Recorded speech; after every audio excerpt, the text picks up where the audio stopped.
Hey, welcome back everybody. It's great to be with you. It's been a while now. I think it's been maybe a month since we did one of these videos, so I'm just happy to be with you, at least virtually, and thought I'd just give you a little update. The reason we were gone, not that we were gone the whole time, but we spent about 10 days out in Colorado. Believe it or not, we actually drove to Colorado and back. The way back, we also stopped in Santa Fe at the St. Joseph Steps. I don't know if you're familiar with those, and the chapel in Laredo, kind of possibly a miraculous staircase that's there.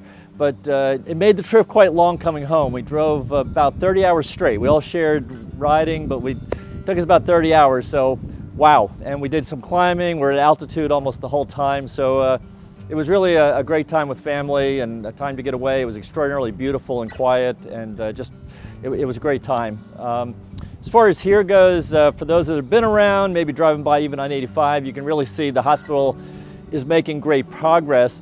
The amount of time they're putting into the foundational part is amazing, what they've done in terms of the amount of earth that has been moved and the piping and everything that they've put in. So you can really start to see the property coming together as far as what at least placement-wise it's going to look like when it's all done. Other than that, the temporary housing, as I maybe have told you before, that is being removed. It's in the process of being actually removed right now.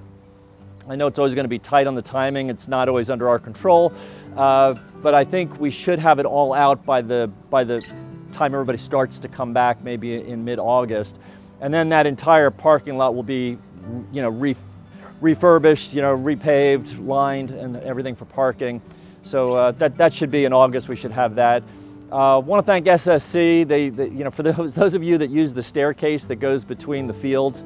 There used to be like a stone path that came down from where the tennis courts are down into the alumni field area where the press box is, and it used to be like just these little stones that you had to find your way down. So SSC built a beautiful 3-tier staircase to get us up and down from there, which I am very grateful for. It's a nice addition. Strategic plan is going very, very well. We've had many meetings and calls with Credo throughout the summer. Dr. Fizel has been working with the owners of initiatives, and we've all had conversations. We're all working on all 3 goals. So we're going to talk about that more when we kind of get back, and we're going to have a chance to get together a little bit and obviously get everybody's input and continued work on the strategic plan. But it's really exciting to see it developing and moving forward. And we've already accomplished a great deal just over the short time that we've had it in place. Enrollment is still right on track. We are at, I think it was, on Friday, I think we're at 505 new students. That'll fluctuate up and down. You'll have some people going and some people, coming. You'll usually kind of wash out. So I envision we're going to be probably around 500 students. I don't know if you can hear the ambulance in the back. Whenever I hear an ambulance, I always say, dear God, bless the person they're going to and bless those that are going to help. So if you hear the siren, just say a little prayer. It's like the gratitude bell. When I hear that, it makes me very happy because it makes me to remind me to be grateful, and I know that somebody else is thanking God. Matter of fact, just got rang right before we started this video.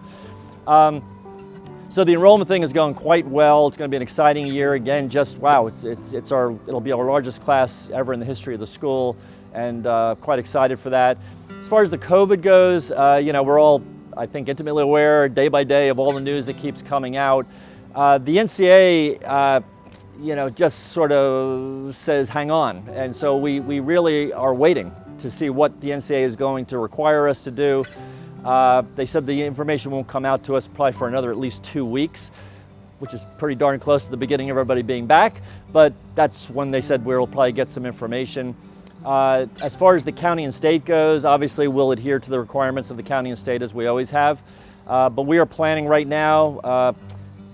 Classrooms are going to be normal classrooms, normal seating that we had prior to the pandemic, no masks in the classrooms. We are asking people, you'll probably get a note from the Wellness Center asking if you have been vaccinated or not. That's not trying to be intrusive into your life. That is something that's going to be required by us for the county and state when it comes to isolation and quarantining. So if somebody is positive and then we have to quarantine, some of the quarantining will depend on whether somebody's been vaccinated or not, and the county needs to know that information. So you'll get information about that as well. You'll probably be getting a lot of information as we get really close here. I mean, gosh, we're maybe 3 weeks away to students starting to come back. Athletes, I think, come back, maybe even starting the 10th or somewhere a little bit after that. So a lot of great things happening, a lot of exciting, programs happening. And then on a sorrowful note, we had 2 deaths this summer. One you may be aware of because I wrote a note to everybody about it. But Sammy Day, one of our students who just graduated from the honors program this past May, just 2 or 3 weeks after graduation, I think it might have been an allergic reaction. Something happened. She was actually at a doctor's office and she passed away. And then the other, just most recent, was one of our police officers, Terry Buchanan, we call him Buck, he died as a result of his injuries from a motorcycle accident. I believe somebody hit him. So for the intention of their souls and obviously for their families who are in deep sorrow at this point, I'd ask you just to continue to pray for them and to think about them a little bit. And to go back to thinking about how blessed we are with all that God has given us in our lives. So looking forward to seeing you all back. It's hard to believe we're gonna be cranking it back up here soon, and I'll look forward to seeing you back on campus soon. So take care and God bless.